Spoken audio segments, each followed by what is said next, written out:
Okay. Di ba? Si mother, tumain ng dugo. Tama?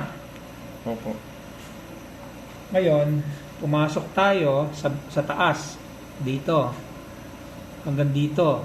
Ang nakita natin, yung dalawang kuntil na maliit. Ano Dok ang ibig sabihin nun? Kahit dumugo yun, hindi mababawasan ng dugo niya. Di ba? Mas maraming dumugo dito sa ilalim. Dito, walang bukol. Dito sa isa, pumasok ako hanggang dito. Nakarating tayo, walang bukol. Maliban doon sa papaliko, yung maga. Ibig sabihin, yung tuloy-tuloy mo lang, ha? Tuloy-tuloy mo lang, pare ko. Tuloy-tuloy mo lang. Okay, tuloy-tuloy mo lang. Papaliwanin ako sa'yo. Ito, iano natin dito, ha? Kunwari, dito na tayo. Kunwari, kumain siya. Ito yung sikmura. Ano ka pa? Yun yung sikmura. May bukol ako inalis dito, may bukol ako inalis dito. Yan doon.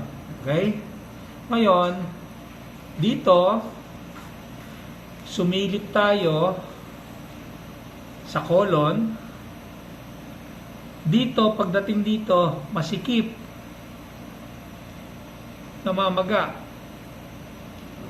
Dito, may almoranas. Yung almoranas, maaari, yun yung dumugo, kasama ito. Yung hangin, imbis na lalabas, natatrap. Kasi nakapilipit eh. Ikot lang ng ikot yung hangin dito, kaya masakit yung tiyan niya. Namamaga ito, nag-biopsy ako dito. So, nag-biopsy ako doon. So, okay ha, naiintindihan ha. Ito. Ngayon, malalaman natin. Samantala, mag-antibiotics na tayo rito. Dahil, dapat humupa. Dapat lumaki ulit. Hindi nakaganon. Malalaman natin yan. Tapos, almoranas. Ngayon, ito, iintayin natin yung biopsy. Dito na yon. Kasi, kaya, nakarecord ka, no? Kaya natin inalis. Nakarecord ka dito, ha? Pwede kasing lumaki na lumaki to eh. Ito. Pwede lumaki na lumaki yan eh. So, ngayon, yung maliit pa lang, inalis na natin.